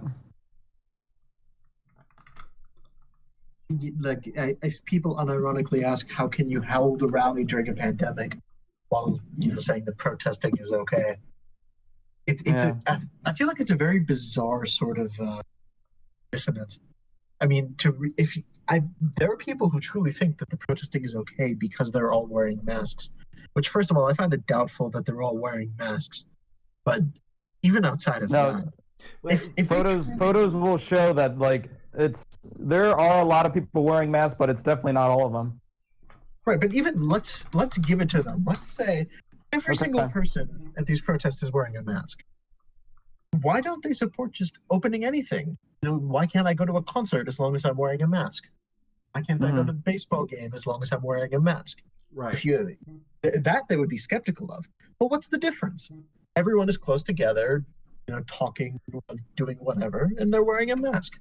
So why not just open everything up as long as you're wearing a mask? But no one is going to support that. So how are you going to say with the same face that there's no way that the protests could be contributing? I think the fact that doctors have come out and said, like, I forget what it was. It might have been an article we posted earlier, but when medical professionals are saying it's not the protests that are, leading to the spike in coronavirus, it's just like, how can you even say that? Yeah. How can you be a medical professional and just assume that? What's even more irresponsible is the ones who came out and said it's okay to, because racial injustice is a larger public health crisis. Oh my God, this is pure critical theory bullshit, straight out of the box. How is racism a public health anything? How is that related to public health? So I looked into that letter a little more, and it seemed like it was mostly signed by random people who aren't actually, like, licensed doctors. It was a lot of, like, academics and medical students.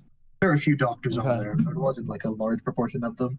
just to be clear about it. But even, I mean, the fact that people attach their name to that letter as if they were a doctor is a problem in the first place. And the fact that it was uncritically reported on as if they were all doctors is another problem. And the fact that that was their message is the most absurd problem of all. If even if it was a larger public health crisis, which I think is highly questionable, even if it was a larger public health, you don't have to protest. Ways of getting things done. Protests aren't strictly necessary, as we learned from the first wave of protests that were killing grandma. You have to protest, right? There are other ways of doing it. I mean, I support their right to protest, but I also want people to be consistent about how they respond to. I just think back to some of the headlines I saw way before George Floyd, when the media was just destroying people who do the anti-lockdown protests, calling them things like, hey, you're killing grandma, or I think there were some, lefty outlets that were even saying that these people are, I think one called them like domestic terrorists because they were walking around with guns and everything. When Georgia opened 2 But months ago, they treated that. I just want to say the Atlantic had a headline that was titled "Georgia's Experiment in Human Sacrifice." Wow! Incredible. Not some random brag. Did you read that article, or are you just like this? This headline is the article, but I mean, you can glean what it's about from the headline alone. Oh yeah. So I typed in Atlantic Georgia's, and the autofill was Atlantic Georgia's Experiment in Human Sacrifice, which I think is interesting because I'm pretty sure. Oh no, it's still there. It is still up with that headline. The tag underneath, the state is about to talk about Georgia anymore. Yeah, this was April 29th. State is about to find out how many people need to lose their lives to shore up the economy. Incredible. Because then, literally a month later, now we're protesting, burning down Wendy's, and it's totally cool. Incredible. Absolutely incredible. Yeah. The double standard is it's just insane to me. But I mean, it doesn't shock me that that's an Atlantic headline because Atlantic is known for pushing out garbage like that. But yeah. So like every time somebody says, "Oh, did you see this?" that the Atlantic said, or like something that Vox said or Huffington Post, I'm just like, yeah, of course they're gonna say that. But the fact that these are outlets that people do read and listen to, and they're literally pushing out something like that. It's just ridiculous. And another thing to talk about is just the general what the governors and mayors are doing. Oh yeah. So they're basically, I mean, look, they're politicians. So if you're surprised by this, I don't know what to say. Yeah. They all claim that they're going by the data and the science without specifying what that means. But their data and their science has somehow led them to start shutting things down again, even though that's completely nonsensical. I think California, as of 5 hours ago, announced they're shutting down bars. Texas did it yesterday or 2 days ago. And so, I mean, by the same logic that the protests are okay, why isn't it okay to open up bars as long as they're outside? Right. Mm-hmm. And as long as people social distance, etc. Right, but those are their concerns on the surface, but they only enforce it when it's politically convenient. Yeah, when it's convenient to their narrative. Well, I mean, this is I think the craziest thing about all of this is how blatant it is to anyone that's willing to look. Like we say all the time. How many people say, well, politicians, that's what politicians do. And then you just kind of continue on with your day, and nobody ever thinks about it. Like, we all agree about this, but it's come to the point where, but it was like nobody ever had any examples. It was always just kind of, we just know they do this in the background. right? We know politicians are sleazy in the background. People are doing this out in the open. To our faces are saying, don't kill grandma, but protest for Black Lives Matter. Don't kill grandma, but go to the Pride Parade. What is this? Right, and I mean, it's not even that they're not doing anything about the parades. It's even worse than that, in that they are actively encouraging it. Exactly. Absolutely. I think that's the key there. It would be one thing if they looked the other way. They're not. They're actually saying, go out and do this stuff. And it's always so cringy too. Like it's that motivational speaker, the speaker at your high school graduation saying, make a change in the world, be the difference you want to be, you know, like all that trite bullshit. It's total cringe, but at the same time, it's like that's all they operate on. That's all these politicians know are bullshit slogans. And so they're like, well, be the change, go to the Pride movement, even though there's absolutely no legal difference in this country for people who are gay. But whatever, don't worry about that. Don't worry that they can marry, and there's nothing. The Supreme Court already just made a ruling saying you can't discriminate hiring based on someone's sexual orientation. Okay, then why are we still doing this? Why is this still a thing?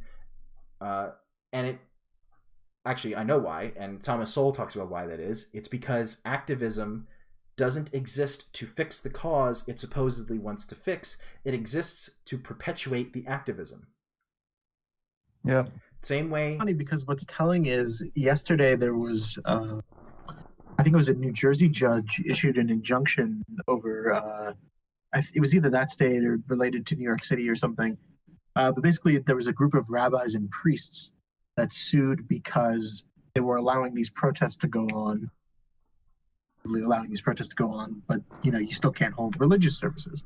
And the judge granted the injunction, basically saying, the governor's claim that this is not allowed, but they're allowing it. So basically, you can't do the same thing for religion.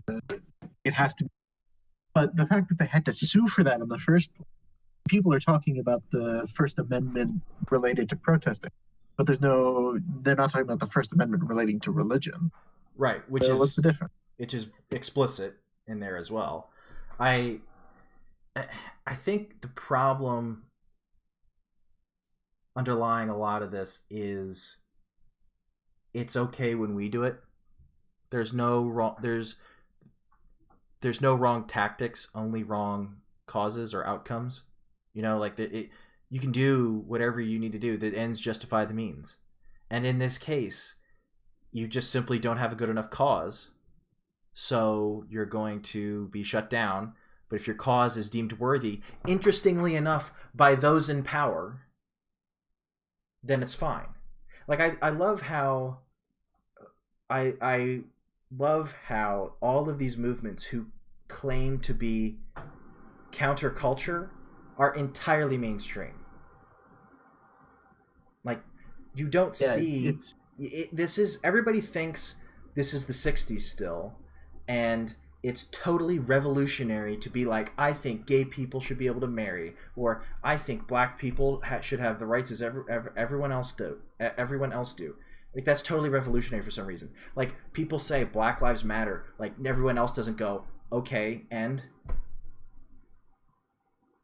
like who actually says, legitimately believes it, that's wrong, that statement is wrong. The movement is an entirely different thing, but the statement Black Lives Matter, everybody goes, yeah, and so what? Like who argues that? That's the reason the movement is called that, because it's a lot. You have to start saying, well, I don't mean the statement, I mean the movement, right? Like an idiot. Yeah, it's a big ass Mott and Bailey is what it is. It's the same way about the how they call themselves Antifa, because we're against fascism. Yeah. Who isn't against fascism? We're bad. We're anti-bad guy squad, so we have to be the good guys. Yes, that's a classic. Oh man. Yeah, I have a friend who posted in defense of Antifa that said, well, if you hate Antifa, then you must be for fascism, because Antifa is literally anti-fascism. It's like, Joseph Kony's army in Africa is called the Lord's Resistance Army. And before that, it used to be called like the Holy Army or something. So just because it's named something doesn't mean that it's justified and great. The same people that say Antifa stands for anti-fascist, and if you're against it, you're therefore a fascist, are the same people that say just because it says National Socialism doesn't mean it's socialist. The same people. That Venn diagram is a fucking circle. I actually think it's even better to use the full name of the party, which I always do in making this point, the National Socialist German Workers' Party. Yes. Yeah, that doesn't sound like every socialist party ever. Yeah, that's German worker. Well, yeah. And we could sit here all day. Like, that is a whole topic in and of itself about whether or not Nazism is socialist. That's a whole can of worms, right? But these are the same people that say, that they're not socialist because it's in the name doesn't mean that it's the thing. They'll be like, oh, you're gonna really hate when you hear about buffalo wings, all that snarky bullshit. I'm tired of it because this is just moving the goalposts. This is just a big Mott and Bailey, and it also shows the very the tendency of people to get caught in dichotomies. Like, this is all one big ass dichotomy. It's George Bush. If you're not with us, you're against us. It's all it is. If you're not with Antifa, well, you've got to be a fascist. Then it's in the name. Yep. I mean, if that's not totalitarian, I don't know what is.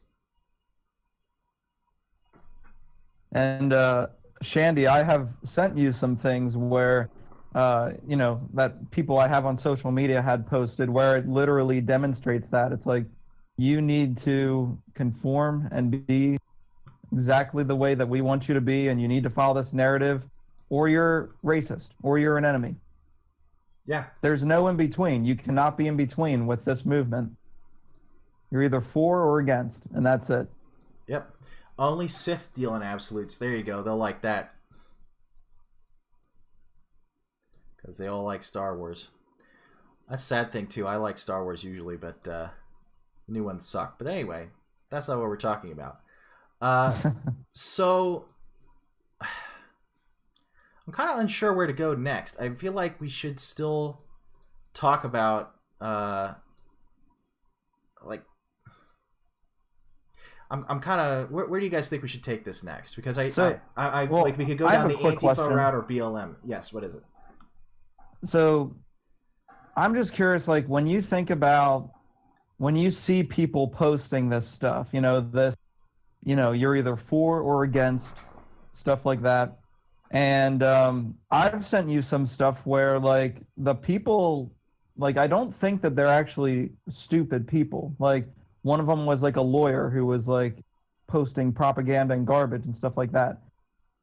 How do you think it is that they got to that point where they realize that they're spewing walking contradictions? And I do think that a lot of them do realize that what they say oftentimes contradicts itself and is a shit argument, and it's just based off of emotions. How do you think these people have gotten to that point? I'm going to sound like a broken record. Critical theory. That's why.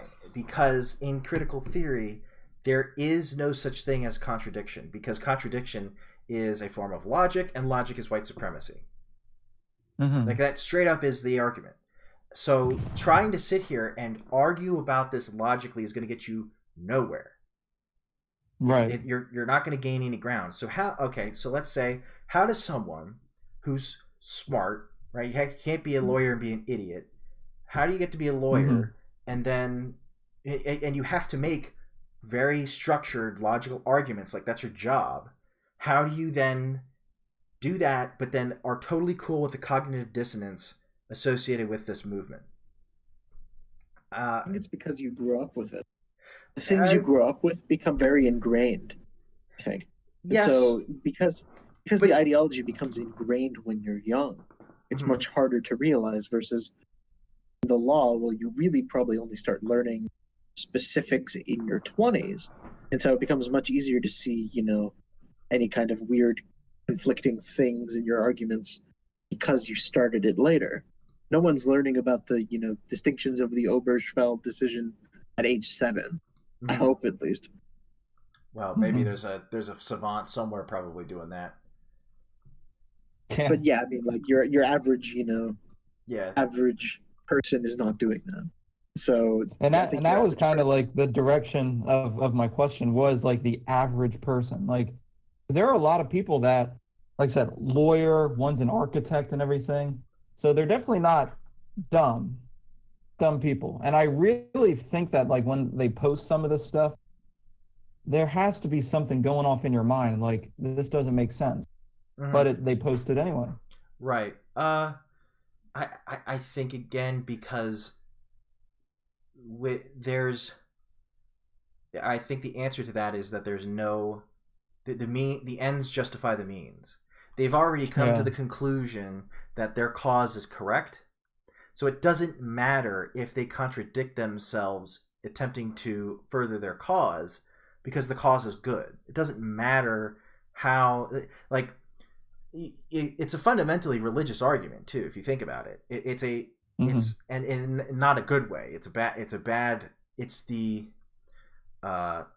It's a religious argument that appeals to no logic whatsoever. It's just, I simply believe, as opposed to, well, here's the text that says that, or here's the theory behind it. It's simply, the ends are such that that it doesn't matter what we do, we must achieve them. Right? So I think if in that case, you will be blind to cognitive dissonance. And this happens on, to be clear, this happens on both sides, like, it does. So for example, and I don't know, I might catch some shit for this, but I don't give a fuck. There's a lot of people that hate Israel, right? Hate Israel. Specifically, they're like, Zionism, right? Zionism is a scourge. They think they're like, Jews run the world, and that's a problem. I don't know if I'm going to be taken down because of this, but I think my point is important here. That's a wrong way of looking at things. But regardless, a lot of these people cite things like the USS Liberty incident, right? Which is funny because they're like, oh, see, they're terrible. They attacked our ship. And then I'm like, well, God forbid you guys ever hear about the United Kingdom, because they did some bad things to us back in the day. But we're best friends with them now, and I bet those same people would argue that the United Kingdom and the U.S. should be best of friends based on, for example, racial lines, as opposed to Israel because of racial reasons, and it's totally bass-ackwards reasoning. So it's not like this only happens to communists or people who are entrenched in a Marxist idea, or maybe they're useful idiots and they're simply moving forward Marxist ideas without realizing that they're Marxist. So, I mean, a lot of it, I think, is just caving to social pressure. That's big person too, who made their profile picture a black square and all that. Do you think 1 month and 1 week ago they were thinking about this at all? No. I doubt it. No. A lot of it just, they see everyone else doing it and they do it. Simple. Yeah, and they don't care to look into it any further, so they just think, oh, that's someone killed, a white cop killed a black man, racism's bad, and I'm going to say racism's bad. Yeah, I honestly don't know if it's any more complex than that. I don't think it is for most people. I think most people don't care, or they simply have I mean, let's think of it this way, because I want to be careful here. This sounds a lot like, this happens a lot. You see this on YouTube, talking heads everywhere. They say, well, everyone else is dumb. People are dumb, right? Except for themselves. We all do this. Right. We only have so much time in our day. There are only so many things we can give a damn about, right? So I care about my job, my family, a couple things outside of that, some hobbies. I give a damn about politics, obviously, because I'm doing this. But there are plenty of things that I am entirely ignorant to, right? So I'm not going to sit here and go, oh, everyone's stupid. I don't know that it's necessarily the case that everyone's stupid. I think it's simply people choose to focus their energy and time on so many things, right? So if you are a parent, for example, that's the vast majority of your time is spent raising your kids. Do you have time to look up critical theory and understand how these ideas are Marxist in nature? No, you don't. You have no idea. And you don't have time to sit down and think about it because Jimmy just shit his pants again. You got to change his diaper. So is that person stupid? No, I don't think that person's stupid. We need to be careful here and don't say that these people are dumb. I think we also need to be careful and point out that everyone, including ourselves, is entirely susceptible to simply not having all the facts or all the information. I think that's totally correct. I didn't mean to just say that they're all dumb, if that's what you thought I meant. No, I was afraid I was sounding like that. That I was saying, well, people are stupid. So I don't think that... I do agree. I don't think it's most people are stupid. I think it's most people don't take the time to interrogate it. Right. And two wholly different things. And that's not even necessarily negligent on their part. And that's the pernicious thing about all this. I think that's where the evil of this lies. Because these people that do push this and know what they're doing are exploiting everyone who doesn't have the time to stop them. They know everyone's trying to live their lives and they don't care. They're using the people's own ignorance, willful or not, or they just don't have the time, against them. That's evil to me. How is that not pernicious and totally wrong? Like that definitionally bad.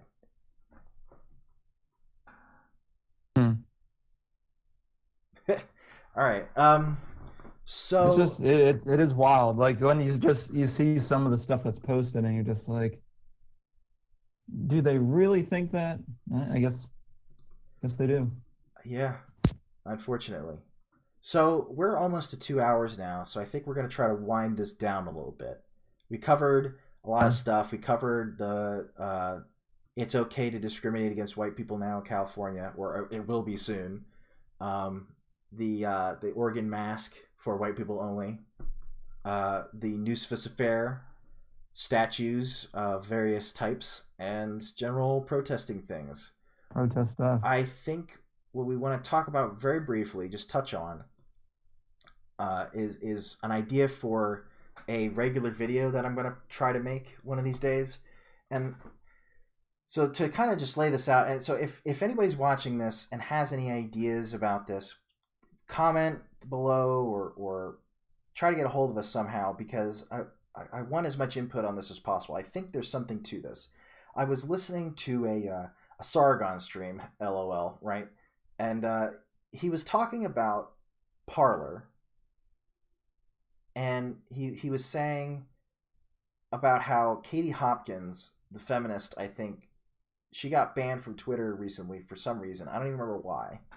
But she moved over to Parler, which is a Twitter competitor, and there was an article written about it, which basically said that she's moved over to Parler to continue to preach her hate.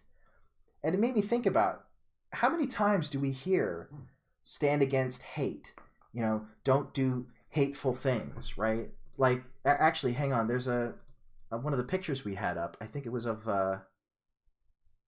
Jeb Stewart. Hang on, let me find this, because I think this will help me make my point.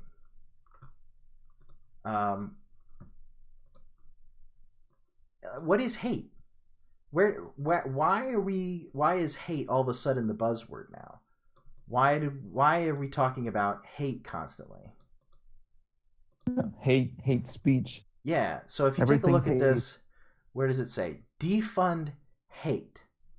Right. And I love how you go ahead and take a look at the statue there at the bottom of the pedestal. It says defund hate in the lower left hand corner, right under ACAB. Which again, what does that have to do with Jeb Stewart? But anyway, why is hate associated with the people that it is associated with? Anything that's not mainstream, it's automatically defined as hate, and so people look at that and go, hate bad, must destroy hate. And I think that there's a deep irony here, especially if you look at this picture. It says all cops are bastards right above defund hate. Mm-hmm. Now I want to think, let's think about this for a second. How is all cops are bastards anything other than a hateful statement? No. I don't understand how you can possibly construe that as anything other than hateful. You have to hate cops to think every single one of them is a bastard. Yet we're saying in the same breath, defund hate. So to kind of, but it's very funny because they will default to mean every single individual cop. We mean the system. But I find it very funny then that, you know, if someone was racist and they were like, "Well, I have my black friend and he's all right," yeah, no one would consider that not hate. Yeah, Mm-hmm. I agree, but I think there's a very, because again there's the Mott and Bailey here, the massive Mott and Bailey that's being foisted upon the United States, Great Britain, the West in general, whatever, of hate, right? How do you get people to oppose people you don't like? Let's say you are an activist, or let's say you are a journalist that has an agenda. How do you get normies to say, this is bad? You tell them they're hateful. Except there doesn't even need to be any hate. No one has to hate anything. There has to be no anger anywhere to be called hateful. You simply are defined as such, and now the normies think you're bad. So anytime I see hate, there's a part of me that just thinks this is simply propaganda. Show me the hate. Don't tell me that there's hate. Show me the hate. Show me the actual hatred of something. But I don't know. I just, again, and I also want to point out the double standard of, well, it's okay to hate some things. Like, it's okay to hate white people. It's okay to hate cops. It's okay to hate, people of color that side with the Republicans, for example. That's totally cool to hate them. But so that's I'm gonna try to wrap this up now. I just wanted to put that out there because I think there's it's a kind of a half-formed thought, but I think there's a lot to talk about there, and I think it's very important to discuss, because I think we should do a video on that. It's a large part of this Mott and Bailey that I've been talking about that gets pushed to normies, and I think it's rooted in propaganda. But so, all right. Is there anything else y'all want to mention before we move on and call it a night? Good stopping point. Yeah, I'm good. I mean, obviously, there's gonna be a lot more in the news to talk about once we do our next one. Oh yeah, but all right. So yeah, let's call this a day, and we'll catch up. We'll catch back up. Probably we'll try again in a week or two, and in the meantime, I'm gonna try to make a regular video. So, all right. Thanks for tuning in, everyone.